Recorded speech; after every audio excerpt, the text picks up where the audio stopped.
Danielle Bradbery just walked in. Hi. So just fresh off the stage too. Yeah. How'd you like it out there? It was awesome. I really didn't notice how many people were out there until I walked on, and I kept looking as non-noticeable as I can, and it just kept going. It's a sea of people, right? Kept going. I'm like, oh wow. We were under the impression it was 60,000 people, but we got a revised estimate, 75,000 people. Wow. Yeah. That's crazy. And I mean, the view from the stage was amazing. So that was amazing. Biggest crowd you've played in front of so far? Other than The Voice, that's millions of people in one night. I tried not to think of it that way. Yeah. Like, okay, there's not the whole world behind this camera right now. Right. But this is probably the second biggest. I've actually kind of counted as a performance because I did the national anthem at the opening NFL kickoff game, and that was around 75,000. Yeah. It's a lot. Does that make you nervous? A little bit. Yeah. Hunter Hayes, we were just talking to him, and he was visibly nervous about the crowd. Yeah. Yeah, I mean, before, and I see, and just things are going through my mind all at once, and it's like, okay, I am nervous. I will have to admit, but once you get out there and start singing, it's all goes away. Yeah. Hunter said he was going to come out and crash your set and sing with you, but he didn't He want was to talking throw about you doing off. He told me. Yeah. Normally I'm on tour with Hunter Hayes and Dan and Shay, and normally during his set I come out and we sing Endless Summer, and he does the harmonies, he has his own part, it's awesome. And so we were talking, and he was on the side watching, and that's exactly what he told me. He's like, I was about to come out there and sing. I'm like, oh, why didn't you? So you've been touring with him a lot. What kind? Okay, we're just talking off the record here. Nobody's going to hear this. Right. Yeah. What kind of boss is he? Is he kind of, does he crack skulls if he has to? Oh God. Does he yell at you ever about anything, like you missed your cue or something? He's probably one of the nicest people I've ever met. Oh, that's yeah. very cool. He's very awesome. He makes sure everyone and everything is okay. He makes sure you're being treated right, and it's awesome. He's a lot of fun.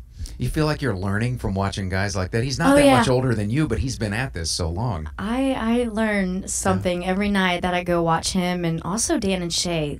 Right. All of them have crazy talent. It's amazing. Has he pranked you or anything like that? Does he do that? I don't know if he does or not, but if he does, he's keeping it to himself very well.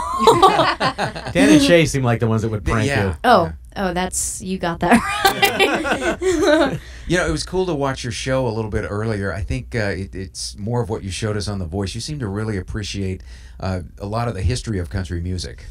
I do. I love country music, and it's what I grew up with. I love all genres of music, but country music was just kind of, noticed, and I noticed more, and kind of stuck out to me more.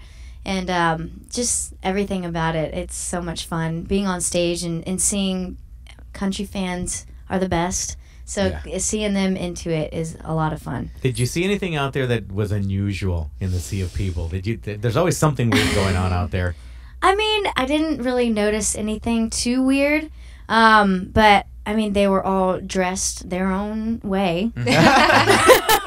And it was awesome, though. They looked like they were having a lot of fun. Daisy Dukes and bikini tops. Those are maybe those are very popular. Guys with no shirts. Right, lots of that. Yeah. Your set list was really fun. We were listening to you, and you busted out some Katy Perry. I did. That was great. That we added that in the set on the Hunter tour.